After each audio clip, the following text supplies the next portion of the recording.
Hi friends, ಎಲ್ಲರಿಗೂ ನಮಸ್ಕಾರ. ಸಿರಾಕ್ ಏನು ಕಾರ್ ಗ್ಯಾರೇಜಿಗೆ ಒಂದು ಟಾಟಾ ಸುಮೋ ಟರ್ಬೋ ಇಂಜಿನ್ ಬಂದಿದೆ.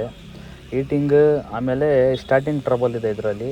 ಅದಕ್ಕೆ ಏನು ಫಾಲ್ಟಿಗೆ ಈ ಥರ ಟ್ರಬಲ್ ಬರ್ತಿದೆ ಅಂತ ಬರೀ ಚೆಕ್ ಮಾಡೋಣ. ನೋಡಿ, ಶೆಲ್ಫ್ ಹೊಡೆದ್ರೆ ಎಷ್ಟು ಹೀಟ್ ಮಾಡಿ ಶೆಲ್ಫ್ ಹೊಡೆದಿದ್ರು ಯಾವತ್ತೊಂದು ಸತಿ ಸ್ಟಾರ್ಟ್ ಆಗಿಬಿಡುತ್ತೆ ಬೇಗ, ಒಂದೊಂದು ಸತಿ ಸ್ಟಾರ್ಟ್ ಆಗೋಲ್ಲ. ಆಮೇಲೆ ಗೇಜ್ ಕಡಿಯಾಗಿ ಹೊಗೆ ಬೇರೆ ಬರ್ತಿದೆ ಶೆಲ್ಫ್ ಹೊಡೆಯೋ ಟೈಮ್ನಲ್ಲಿ. ಬಾಯಲ್ಲೂ ಗಾಡಿ ಆಗ್ತಿತ್ತು. ಅದಕ್ಕೆ ಈ ಫಾಲ್ಟಿಗೆ ಚೆಕ್ ಮಾಡಬೇಕು ಅಂದರೆ ಹೆಡ್ ಬಿಚ್ಚಲೇಬೇಕು. ಅದಕ್ಕೆ ಹೆಡ್ ಎಲ್ಲ ಬಿಚ್ಕೊಳ್ಳೋಣ. ಬಿಚ್ಕೊಂಡು ಏನು ಫಾಲ್ಟ್ ಇದೆ ನೋಡೋಣ. ಬರ್ರಿ ನೋಡೋಣ ಏನು ಫಾಲ್ಟ್ ಇದೆ ಅಂತ. ನೋಡಿ, ಹೆಡ್ ಬಿಚ್ಕೊಂಡಿದ್ದೀವಿ. ಬೋರ್ ಇದು ನೋಡಿ.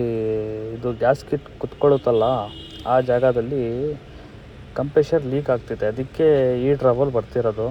ಅದಕ್ಕೆ ಹೆಡ್ಡೂ ನೋಡೋಣ ಬರ್ರಿ ಯಾವ ಥರ ಇದೆ ಅಂತ.